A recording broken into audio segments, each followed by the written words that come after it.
저와 여러분들을 사랑하심으로 우리와 함께 하시기 위해서 이 세상에 친히 내려오신 하나님이 바로 예수 그리스도시고, 바로 그렇게 이 세상에 내려오신 것을 우리가 기뻐하고 즐거워하는 절기가 성탄절입니다. 그 예수 그리스도 안에서 우리를 사랑하심으로 우리와 함께 하시기를 원하시는 하나님, 그 하나님이 이 시간에는 영으로 우리 가운데 계셔서 저와 여러분들의 경배를 받으십니다. 그 하나님께서 나와 함께 하심을 알고 이 시간 그 하나님께 주시는 은혜를 사모하면서 여러분 옆에 계신 분들과 사랑 인사를 나누겠습니다. 주의 사랑으로 사랑합니다. 반갑습니다.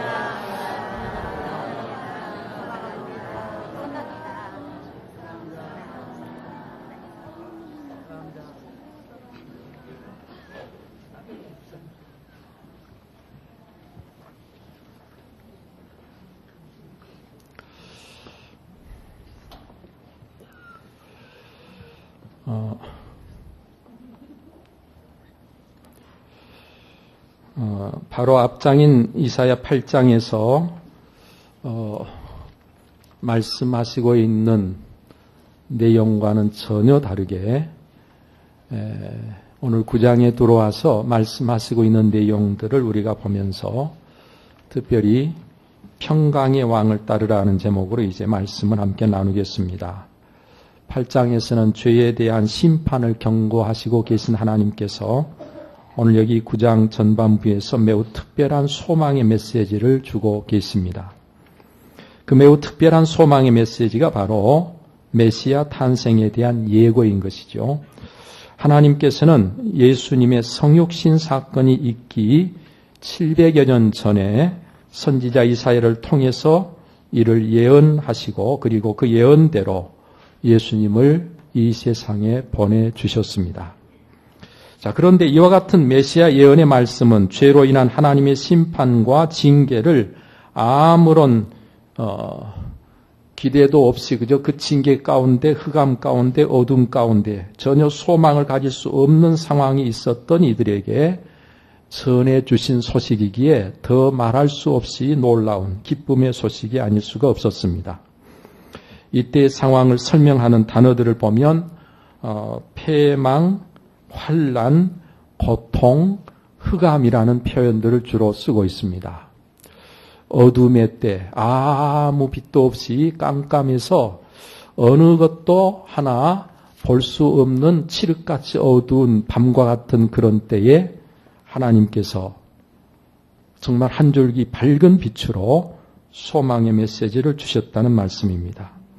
여러분, 그런데 이와 같이 고통과 흑암 가운데 있는 자들에게 특별히 큰 빛을 보게 한 사건, 그것이 메시아 탄생이고 사망의 그늘진 땅에 거주하는 자들에게 빛이 비추이는 사건이 메시아 탄생 사건이라고 하는 사실입니다. 그리고 특별히 이사야 선지자는 여기서 말씀하고 있는 이 큰 빛, 이 빛을 사도 요한은 요한복음 1장 9절에서 참 빛으로 표현하고 있습니다. 이사야는 큰 빛이라 그랬는데 사도 요한은 참 빛이다 그랬어요. 그 참 빛 또는 큰 빛이 바로 우리를 구원하러 오신 메시아를 표현하고 있는 표현들입니다. 요컨대 메시아 되시는 예수 그리스도의 탄생은 이 땅에 소망이란 전혀 없이 절망 가운데 있는 자들에게 소망, 즉 참 소망이 될 것을 말씀해 주고 계신다, 그런 말입니다. 그런가 하면 메시아 탄생으로 이 땅에 시작될 하나님의 나라가 창성하게 되므로 이 땅에 있던 그 어떤 즐거움보다도 더 큰 즐거움이 있게 될 것임을 말씀해 주십니다. 이는 이 땅에서 우리가 무겁게 맨 멍에와 죄의 형벌로부터 자유케 해 주심으로 그렇게 될 것이라는 사실을 오늘 본문에서 말씀하고 계시지요. 그리고 이를 방해하거나 또는 막아서는 세력이 있다면 불의 섭같이 살라지게 하심으로 하나님이 하시는 일을 막을 자가 없게 될 것이고 단 한순간이라도 하나님이 하시는 일을 지연시킬 자도 없을 것임을 분명히 증언하고 계십니다. 우리는 특히 여기 본문 하나님의 말씀 중에 6절에서 7절의 말씀을 주목할 필요가 있습니다. 이제 우리 다 같이 6절, 7절의 말씀을 우리 같은 목소리로 한번 말씀을 봉독하시겠습니다. 이는 한 아기가 우리에게 낳고 한 아들을 우리에게 주신 바 되었는데 그의 어깨에는 정사를 메었고 그의 이름은 기묘자라 모사라 전능하신 하나님이라 영존하시는 아버지라 평강의 왕이라 할 것임이라. 그 정사와 평강의 더함이 무궁하며 또 다윗의 왕자와 그의 나라에 군림하여 그의 나라를 굳게 세우고 지금 이후로 영원히 정의와 공의로 그것을 보존하실 것이라. 만군의 여호와 열심히 이를 이루시리라. 아멘. 여기 한 아기로 표현된 하나님의 메시아, 즉 우리의 구원자를 어떤 분으로 이사야 선지자는 소개하고 증거하고 있는가? 한 아기가 우리에게 낳고 한 아들을 우리에게 주신 바 되었다 그랬어요. 여기서 한 아기가 우리에게 낳았다.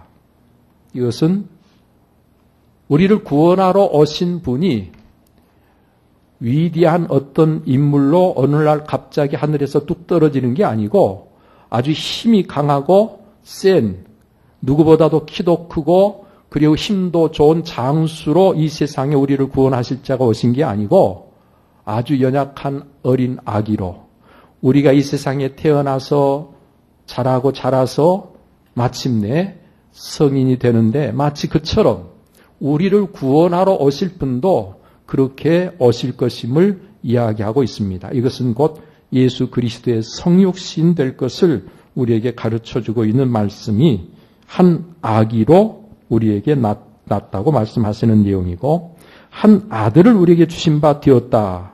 여기서 아들로 표현하고 있는 것은 모든 세상 사람들을 대표하고 있는 첫사람 아담이 실패한 아담이라면 둘째 아담으로 예수 그리스도께서 오심을 우리에게 보여주고 있는 말씀이고, 그리고 여기서 주셨다. 아들을 우리에게 주셨다 그랬는데, 주셨다는 표현은 이미 계신 분이었다는 사실을 우리에게 이야기하시므로 예수 그리스도께서는 우주 만물을 창조하시기 전부터 계셨던 바로 선재하신 바로 그런 분이라는 사실을 우리에게 깨우쳐주고 있는 것이 아들을 우리에게 주신 바 되었다는 말씀의 내용입니다. 이제 그 어깨에는 정사를 메었다라고 말씀하시고 계신데, 여기서 말하는 이 정사는 특별히 미스라라는 말을 쓰고 있는데, 다윗 언약이 어떤 언약인지 여러분 아시죠? 하나님께서 다윗과의 언약을 맺으실 때에 하나님은 다윗의 왕위를 영원하게 해주시겠다고 약속해 주셨습니다. 그것을 우리는 다윗 언약이라 그렇게 이야기하는데, 다윗 언약은 다윗의 왕권이 영원하게 해주실 것임을 약속하셨고, 그 다윗의 후손으로 메시아가 오실 것임을 성경은 이야기하고 있는데, 예수 그리스도의 어깨에 이와 같이 정사를 메었다라고 하는 것은 하나님이 다윗을 통해서 약속하신 그 왕권의 영원함이 예수 그리스도를 통해서 성취되고, 그래서 예수 그리스도는 영원한 왕권을 가지시고 오시는 분이 되실 것임을 오늘 이 본문을 통해서 깨우쳐주고 계신다는 말씀입니다. 이사야 22장 22절에 보면 엘리야 김의 어깨에 다윗집의 열쇠가 놓여져 있다 그랬어요. 여기서도 다윗집의 열쇠라고 하는 것은 다윗의 왕권을 이야기하고 있는 것입니다. 다윗의 뒤를 이어서 유다의 왕이 된 모든 사람들은 그 왕권을 가지고 나라를 이끌었는데, 그 왕권은 하나님이 주신 권위로 하나님을 왕으로 참으로 섬기는 자만이 그 왕권을 제대로 사용할 수 있었음을 성경은 보여주고 있는 것이지요. 오늘 본문에서 말씀하시는 이 정사가 바로 하나님께서 다윗의 왕권을 예수 그리스도께 허락하시고, 예수 그리스도는 그 왕권을 영원토록 가지신 분이 되실 것임을 우리가 이 시간 말씀을 통해서 보면서 예수 그리스도의 왕되심에 대해서 우리가 다시 한번 이 말씀을 통해서 확인하는 저와 여러분들이 되시기를 바랍니다. 그런가 하면 오늘 성경 그의 이름은 기묘자라. 그래서 기묘자란 말은 펠레란 말을 사용하고 있는데, 모든 자연 법칙을 초월한 기적적인 일들을 행하시는 분이라는 의미를 가진 단어입니다. 죄와 사망의 권세를 멸하시고 죄인들을 구원하실 그 신비로우신 사역을 반영하고 있는 이름이 바로 기묘자입니다. 그 이전에도 그 이후에도 그 누구도 흉내낼 수 없고, 그래서 매우 독보적인 능력의 예수 그리스도를 표현할 때 기묘자, 그렇게 표현하고 있는 것이죠. 여러분, 예수 그리스도는 죽음까지도 이기신 권능을 가지고 계십니다. 바로 그런 점에서 예수 그리스도는 기묘자라고 그 이름을 특별히 우리에게 소개해주고 있는 것입니다. 또 그런가 하면 모사라 그랬어요. 예수 그리스도를 모사라. 이 모사란 말은 요에츠란 말을 쓰는데 지휘자 또는 가르치는 자란 의미를 가진 단어입니다.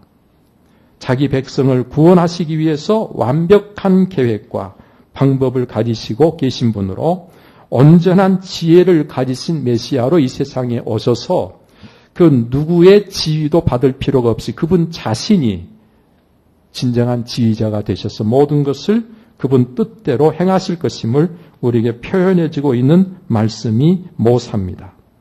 아무도 예수님께 이렇게 하는 것이 더 좋겠다고 훈수할 수 없는 것은 그분의 지혜가 완벽하기 때문이다.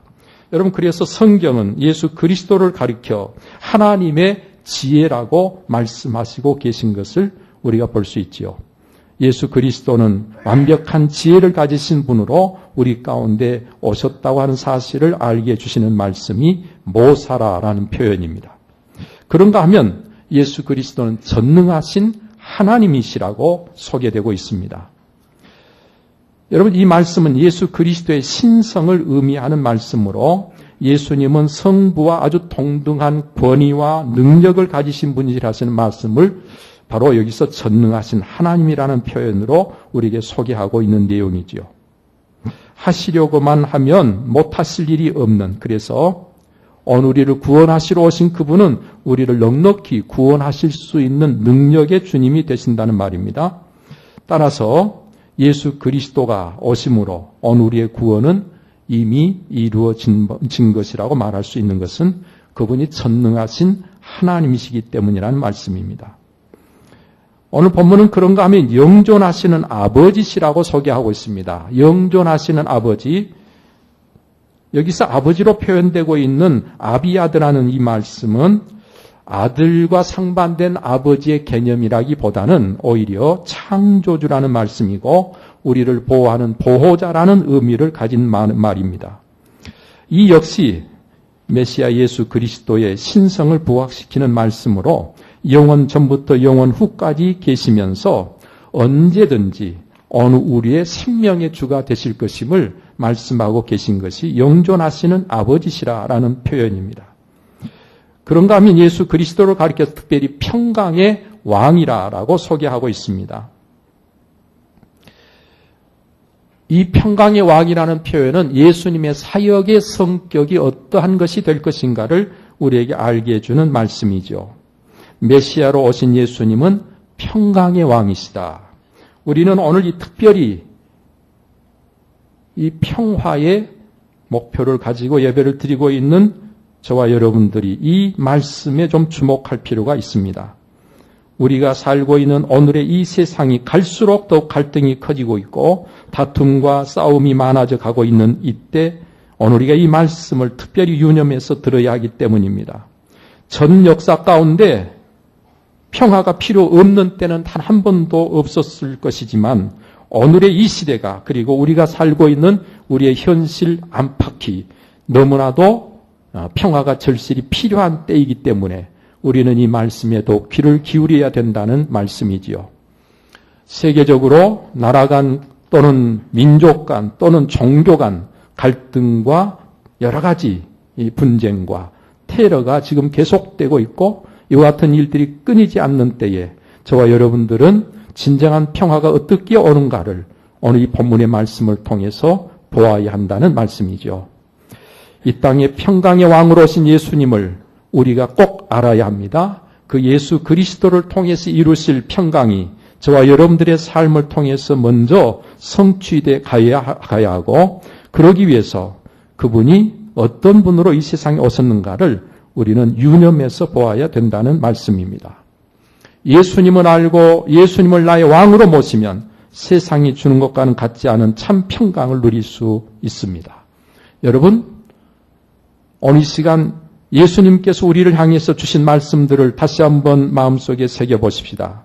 너도 오늘 평화에 관한 일을 알았더라면 좋을 뻔하였거니와 지금 내 눈에 숨겨졌도다.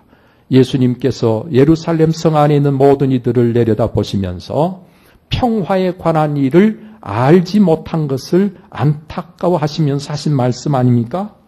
평화에 관한 일을 오늘 우리도 알지 못한다면, 만약 우리의 눈에 숨겨져 있다면 저와 여러분들도 예수님 앞에 이렇게 안타까운 말씀으로 우리를 향해서 예수님 말씀하실 수밖에 없다는 사실을 생각해야 될 것입니다.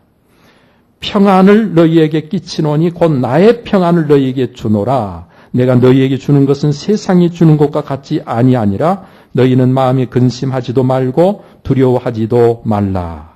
예수님 요한복음 14장 27절에 친히 말씀하셨지요.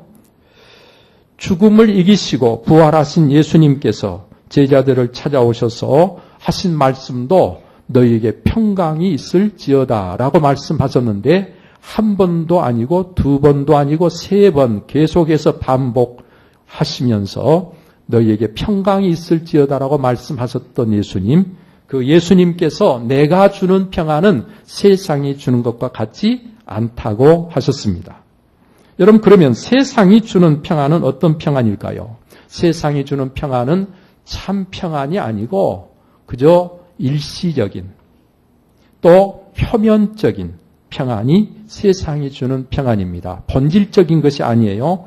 그것은 사회적인 평안입니다. 적당히 서로 타협해서 그저 타협적으로 싸우지 않고 잠재적으로 평안을 그저 유지해 가는 상태를 세상이 주는 평안으로 이야기하고 있는 것입니다. 오늘 이 평안은 힘에 의한 억압적인 평안이기도 한 것입니다. 여러분, 로마의 평화 그럴 때 로마의 평화는 로마의 힘 아래서 어쩔 수 없이 그저 싸우지 않고 있는 상태, 그게 로마의 평화라고 말할 수 있는 것이죠. 이것이 세상이 이야기하는 평화라고 하는 것입니다. 법통을 이어서 왕위에 오른 단종을 폐위시키고 왕위를 찬탈한 수양대군이 세조가 되었을 때에 그 단종을 영월로 유배를 보내게 됩니다. 그때 어명을 받들어서 그 어명을 어길 수 없어서 어쩔 수 없이 이 단종을 영월로 모시고 갔던 의금부 도사 왕방현이라고 하는 사람이 있는데, 이 왕방현이라는 사람이 단종을 영월로 그저 유배시키고 돌아서서 냇가에 앉아서 지은 시가 있어요. 천만리 머나먼 길에 고운님 여의 없고 내 마음 둘 데 없어 냇가에 앉았으니 저 물도 내 안 같아서 울며 밤길 가는도다.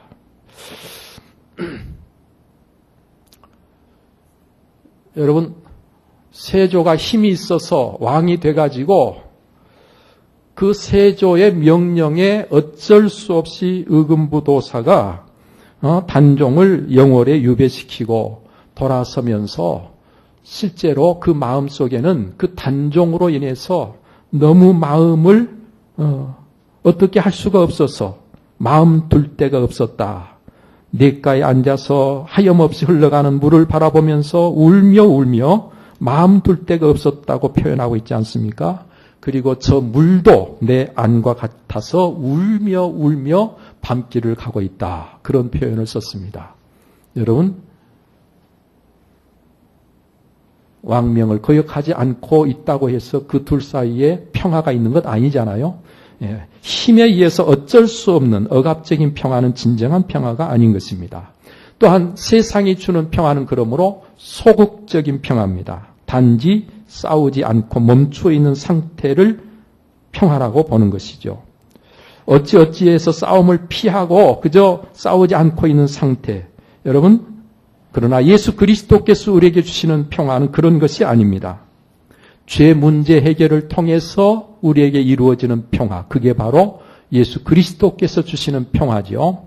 예수 그리스도께서 십자가에서 우리 위해서 죄 문제를 해결하시기 위해 피를 흘리시고 대신 죽으심으로 우리 안에 주시는 평화가 예수 그리스도께서 주시는 평화입니다. 내적인 평화, 본질적인 평화입니다. 아무도 흉내낼 수 없는, 아무도 감당할 수 없는 바로 그런 예수 그리스도의 특별한 사역을 통해서 우리에게 주어진 평화가 바로 예수 그리스도께서 주시는 평강이죠. 죄의 무거운 짐을 짊어지고 죄 가운데 살면서 진정한 평화를 누릴 수 있는 사람은 단 한 사람도 없습니다. 그러므로 예수 그리스도를 떠나서는 그 누구도 참된 평화를 누릴 수 없다는 사실을 우리는 절대로 잊어서는 안 됩니다. 여러분, 이렇게 죄 문제 해결을 통해서 이루어지는 평화는 하나님과의 관계 회복을 가져오므로 하나님과의 평화가 가능해집니다. 고린도후서 5장 18절 이하의 말씀에 보면 모든 것이 하나님께로서 났으며 그가 그리스도로 말미암아 우리를 자기와 화목하게 하시고 또 우리에게 화목하게 하는 직분을 주셨으니 곧 하나님께서 그리스도 안에 계시사 세상을 자기와 화목하게 하시며 그들의 죄를 그들에게 돌리지 아니하시고 화목하게 하는 말씀을 우리에게 부탁하셨느니라. 여러분, 하나님은 예수 그리스도 안에 계시면서 우리와 화목하신 분입니다. 예수 그리스도를 떠나서는 도무지 하나님과 화해할 수 있는 길이 없다고 성경 말씀하시므로 예수님이 주시는 평화는 하나님과의 화목을 통한 평화임을 알 수 있는 것이죠. 여러분, 그런가 하면 예수 그리스도 그분과 온전히 하나됨으로 이루어지는 평화가 바로 예수님이 주시는 평안입니다. 예수님이 우리의 주가 되심으로 얻게 되는 평안입니다. 그것을 우리는 믿음으로 얻게 되는 것입니다. 믿음은 뭐예요? 예수 그리스도가 우리 안에 주가 되시는 것입니다. 예수 그리스도가 내 안에 주가 되시는 게 믿음으로 사는 거예요. 바로 그 믿음으로 살 때 우리는 예수 그리스도와 하나가 됨으로 평화를 누리게 된다. 그런 말입니다. 그래서 성경은 하늘에 있는 것이나 땅에 있는 것이 다 그리스도 안에서 통일되게 하려 하심이라 그렇게 말씀하십니다. 우리의 몸이 건강할 때는 뭐예요? 머리가 지시하는 대로 모든 것들이 움직이면서 딱 하나로 통일되어 있는 거예요. 이 하나로 통일되어 있는 우리의 몸은 평화가 있는 것입니다. 마치 그처럼 예수 그리스도를 머리로 해서 그를 믿는 모든 이들이 다 그분의 지체로 한 몸이 되어서 거기에 예수 그리스도와 하나가 되는 가운데 누리는 진정한 평화가 우리에게 있다. 그런 말이죠. 그 평화를 오늘 성경은 예수 그리스도께서 주시는 평화라고 말씀하시고 계신 것입니다. 예수 그리스도의 마음을 가지고 예수 그리스도 그분의 정신을 가지고 예수 그리스도께서 사셨던 바로 그 삶을 살아감으로 누리는 평화가 되는 것이죠. 그러므로 우리는 예수 그리스도 안에서 그분과 같이 사랑으로 의로움으로 그리고 용서하고 이해하고 관용함으로 우리 스스로 낮춰 겸손함으로 또는 오래 참음으로 이와 같은 평화의 삶을 살아갈 수 있어야 하는 것입니다. 여러분, 예수 그리스도 안에서 누리는 이 평화는 영원한 것입니다. 순간의 것이 아니에요. 그래서 이 평화가 우리에게 임하게 될 때 우리는 이 평화를 영원히 누리게 되고 그 영원히 누리는 나라가 천국이라고 성경은 말씀하고 계십니다. 여러분 잘 아시는 대로 하나님의 나라는 의와 평강과 희락의 나라 아니겠습니까? 그렇죠? 예, 거기 평강이 바로 예수 그리스도 안에서 우리에게 주시는 평안을 이야기하고 있는 것이고요. 이것은 바로 예수 그리스도를 믿는 모든 성도들이 누리게 될 영원한 평안을 이야기하고 있는 것입니다. 또한 이 예수 그리스도 안에서 우리가 누리게 될 평안은 소극적 평안이 아니고 적극적 평화를 말합니다. 단순히 싸우지 않는 수준이 아니라 사랑함으로 우리의 삶의 기쁨이 충만해지고 우리가 하는 모든 일들이 잘됨으로 우리가 하나님 앞에서 범사에 감사할 수 있는 그 감사가 넘치는 상태의 삶을 우리가 살게 된다는 이야기입니다. 싸우지 않고 있는 수준은 속이 부글부글 끓어도 그저 참고 있는 수준이라면 우리가 누려야 될 진정한 평화는 여러분 적극적으로 사랑함으로 우리 속에 기쁨이 충만해지는 바로 그런 상태. 이것이 예수님이 주시는 평화라고 말씀하시고 계셔요. 저는 오늘 시간 이 평화의 삶을 살아가는 여러분들이 다 되시기를 축원합니다. 우리 속에 이러한 진정한 평안이 그래서 모든 관계가 다 사랑의 관계로 복이 되어 있다면 우리의 얼굴에는 다른 사람이 찾을 수 없는 평화의 아름다운 모습이 있을 것입니다. 그리고 모든 사람들을 향해서 얼마든지 미소 짓고 살아갈 수 있는 저와 여러분들이 될 수 있을 것입니다. 그 얼굴에 온화한 미소를 띠고 모든 사람들을 대할 때 기쁨으로 대할 수 있는 사람, 그 사람은 그 속에 평화가 있을 때 가능한 모습이라는 이야기죠. 어떤 사람이 미소는 힘들지 않고 주는 일을 가난하게 만들지 않고도 받는 일을 부유하게 한다 그럽니다. 미소는 잠깐밖에 지속되지 않을지 몰라도 그것은 오래 기억이 된다고 이야기합니다. 아무리 부자라 할지라도 미소가 필요 없는 사람은 없고 아무리 가난하다 할지라도 미소조차 짓지 못할 사람은 없다고 이야기하면서 미소가 있을 때 집안의 행복이, 미소가 있을 때 모든 고통이 점점 치료되고 실망을 가진 모든 사람들에게는 미소는 용기를 북돋아주는 일이 되고 슬퍼하는 사람들을 위로해 줄 수 있는 것이 미소라고 이야기하면서 오늘 우리가 누구를 대하든지 험악한 인상으로 대하지 않고 늘 미소 띠며 모든 사람들을 사랑으로 대할 수 있는 여러분들이 꼭 되시기를 바랍니다. 제가 어느 날 신방하면서요. 여기다가 주차를 해야 될지 아니면 다른 곳에 주차를 해야 될지 잘 몰라서 저 유료 주차장에 이렇게 들어가서 여기가 맞는지 전화를 하고 있는데 그 주차장을 관리하는 사람이 와가지고 인상을 팍 쓰고 되려면 똑바로 되라고 그러는데 야 황당하더라고요. 여러분 주차를 해야 될지 말아야 될지 확실하지 않아서 지금 전화를 하고 있는데 주차를 하려면 똑바로 하라고 인상을 팍 쓰는 것이 그 사람이 그 관리하는 사람으로서 여러분 합당하지 않잖아요. 여기다가 주차를 하게 되면 주차하는 사람은 자기가 서비스를 해야 될 손님인데 여러분 미소는 못 띌지라도 인상은 쓰면 안 되잖아요. 네. 제가 거기다가 주차를 하고 그리고 신방을 다 마치고 돌아와서 돈을 주면서 그랬어요. 이왕이면 인상 쓰지 말고 웃는 얼굴로 일하시면 참 보기가 좋겠습니다. 그랬더니 자기도 미안해가지고 자기도 미안해가지고 머리를 극적이면서 그게 잘 안 된대요. 우리나라 사람들이 대부분 다 그렇게 잘 안 되는데 여러분 예수 그리스도를 믿어 마음에 진정한 평안과 사랑을 품고 있다면 우리는 우리 얼굴에 따뜻한 사랑의 미소가 꼭 필요합니다.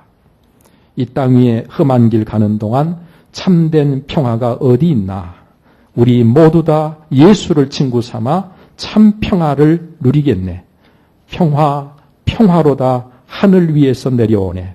그 사랑의 물결이 영원토록 내 영혼을 덮으소서. 우리 그렇게 찬송하잖아요. 여러분 예수 그리스도와 함께 하늘로부터 임하는 진정한 평화를 누리면서 모든 사람들에게 이 평화의 사랑의 마음을 전하는 여러분들이 꼭 되시기를 바랍니다.